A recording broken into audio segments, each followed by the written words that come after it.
Assalamualaikum warahmatullahi wabarakatuh. Saya Nurul Ilmiah dengan NIM 43030200040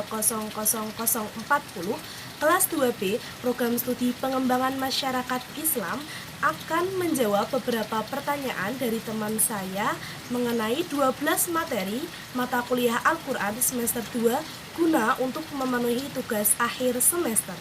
Pertanyaan pertama, mengapa Al-Quran memiliki nama lain Al-Furqan? Penjelasannya, Al-Furqan itu berasal dari akar kata farroko yafriku yang berarti membedakan, memisahkan, dan membagi-bagi.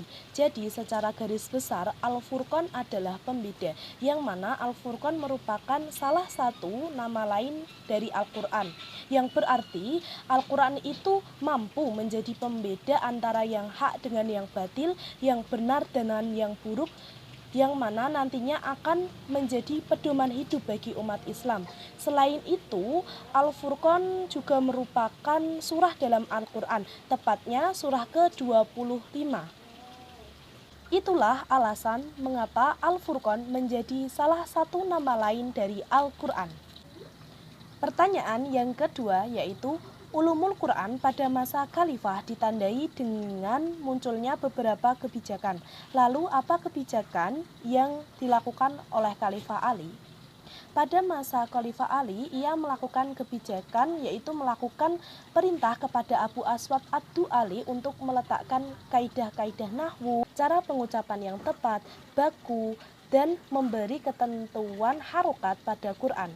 Hal itu juga disebut sebagai permulaan dari adanya ilmu i'rabil Quran. Pertanyaan nomor 3 yaitu, bagaimana proses penyampaian wahyu dari Allah kepada malaikat? Proses penyampaian wahyu dari Allah kepada malaikat itu melalui malaikat Jibril atau Ruh Al-Amin. Kemudian, malaikat Jibril diperintah oleh Allah untuk menyampaikan wahyu tersebut kepada Nabi Muhammad SAW. Malaikat Jibril dalam menerima wahyu Al-Quran Al-Karim itu bukan dengan wahyu secara langsung, melainkan melalui mimpi yang benar. Mimpi yang benar adalah wahyu yang wajib diikuti, seperti halnya mimpi Nabi Ibrahim agar menyembelih anaknya Ismail. Pertanyaan keempat, apakah persamaan dan perbedaan antara nuzulul Quran dengan Lailatul Qadar? Malam Nuzulul Quran dan malam Lailatul Qadar merupakan dua peristiwa penting bagi umat Islam di masa kenabian, yang mana keduanya memiliki persamaan dan perbedaannya masing-masing. Persamaannya yaitu keduanya merupakan sama-sama malam diturunkannya Al-Quran, dan sejarah itu pun sama-sama terjadi pada bulan suci Ramadan.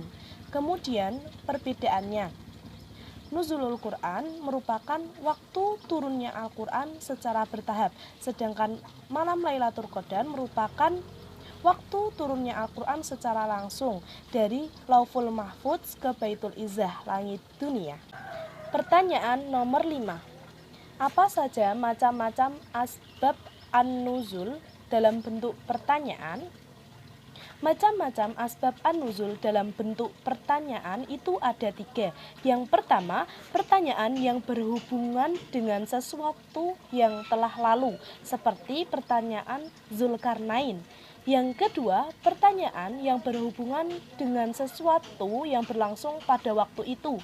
Dan yang ketiga, yaitu pertanyaan yang berhubungan dengan sesuatu atau dengan masa yang belum terjadi atau masa yang akan datang, seperti pertanyaan mengenai hari kiamat.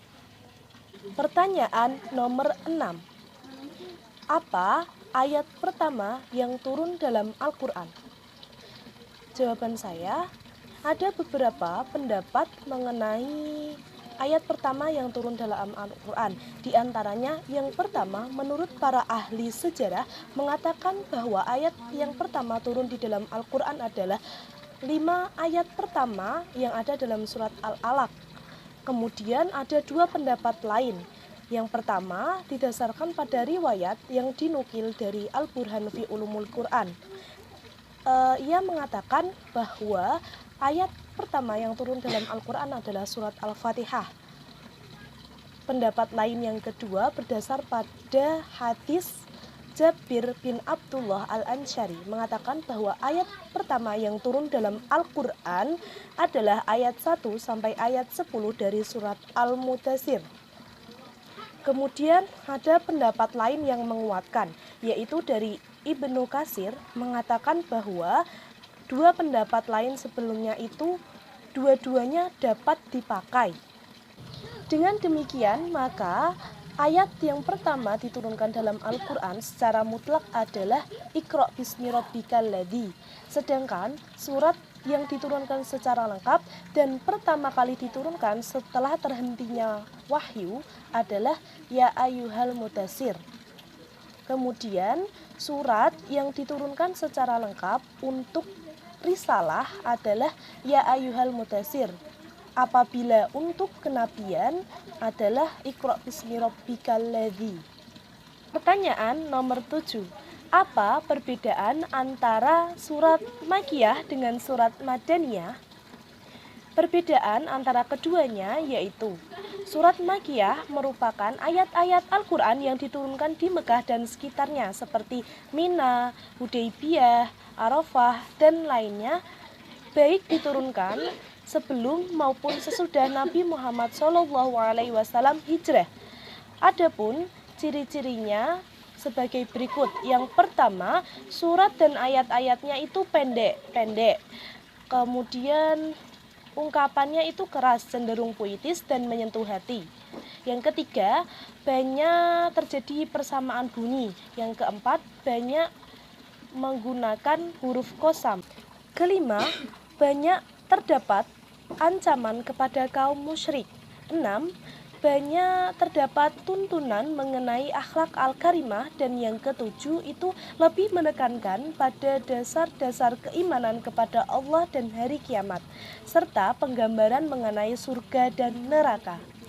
Sedangkan surat Madaniyah adalah ayat-ayat Al-Quran yang diturunkan di kota Madinah dan sekitarnya, seperti Badar, Sal, Uhud, dan lainnya, baik itu sebelum maupun sesudah hijrahnya Nabi Muhammad, yang memiliki ciri-ciri diantaranya yang pertama, ungkapannya itu tenang, cenderung prosais, dan tujuannya adalah akal pikiran. Yang kedua, banyak mengemukakan bukti dan argumen mengenai kebenaran-kebenaran agama. Dan yang ketiga, banyak dijumpai seruan yang berbunyi Ya ayyuhalladzina amanu. Pertanyaan nomor 8. Bagaimana pembagian surat dalam penempatan susunan surat di dalam Al-Quran? Pembagian surat tersebut diantaranya yang pertama atwal, yaitu surat-surat yang panjang. Kedua, al-mi'un adalah surat-surat yang jumlah ayatnya 100 atau mendekati 100. Yang ketiga, al-matsani adalah surat-surat yang jumlah ayatnya kurang dari 100.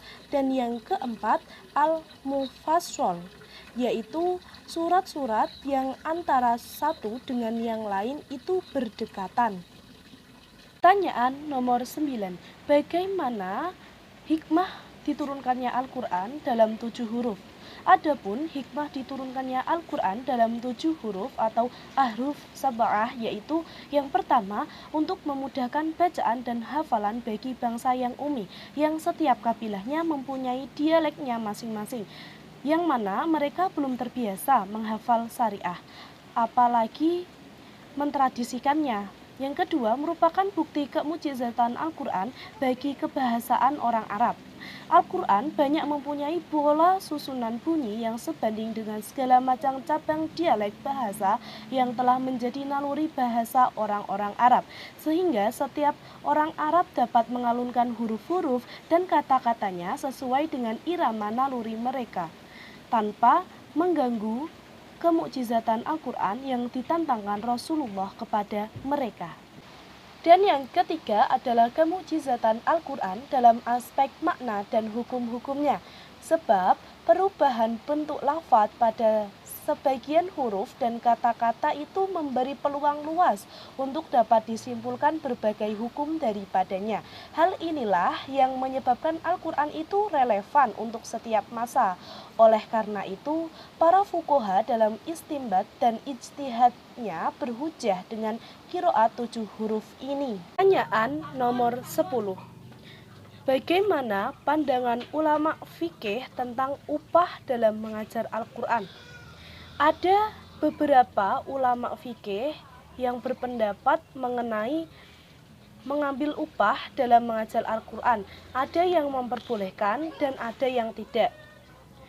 Para ulama fikih yang membolehkan mengambil upah dalam mengajar Al-Quran diantaranya Imam Syafi'i, Imam Maliki, Ibnu Has, Al-Qudsi, An-Nawawi, dan As-Sa'ani. Imam Syafi'i dan Imam Maliki mengatakan boleh dalam mengatakan bahwa Imam Maliki dan Imam Syafi'i itu mengatakan bahwa mengambil upah dalam mengajar Al-Quran itu diperbolehkan, baik muridnya itu anak-anak maupun orang dewasa sekalipun, dalam kondisi di mana mengajar Al-Quran itu menjadi fardu ain. Kemudian para ulama yang tidak memperbolehkan mengambil upah dalam mengajar Al-Quran diantaranya Abu Hanifah, Ahmad bin Hambal, dan Al-Hadawiyah.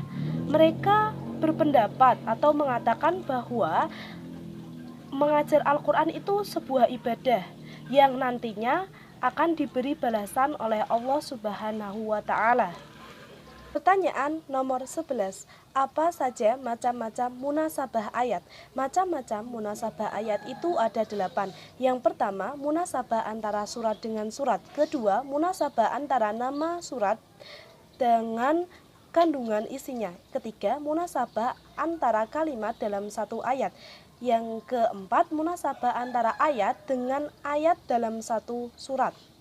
Yang kelima, munasabah antara ayat dengan isi ayat itu sendiri. Yang keenam, munasabah antara awal uraian surat dengan akhir uraian surat. Ketujuh, munasabah antara akhir surat dengan awal surat berikutnya. Dan yang kedelapan yaitu munasabah antara ayat tentang satu tema. Dan pertanyaan nomor 12. Bagaimana contoh tafsir dan takwil? Contoh tafsir dan takwil, misalkan firman Allah dalam Al-Quran surat Al-Fajr ayat 14 yang berbunyi Inna rabbaka labil mirsad. Sesungguhnya Tuhanmu benar-benar mengawasi. Jika diartikan Allah benar-benar mengawasi segala perilaku hambanya, itu termasuk ke dalam tafsir. Sedangkan jika diartikan Allah memperingatkan para hambanya yang telah meremehkan dan melalaikan perintah Allah, itu termasuk ke dalam takwil. Baik teman-teman, saya sudah menjawab 12 pertanyaan dari teman saya mengenai 12 materi mata kuliah Al-Quran dalam semester ini. Sampailah kita pada akhir video saya kali ini. Pesan saya, sebaik-baiknya manusia di antara kamu adalah yang belajar Al-Quran dan mengamalkannya. Jangan lupa like, komen, dan subscribe. Terima kasih. Akhirul kalam. Wassalamualaikum warahmatullahi wabarakatuh.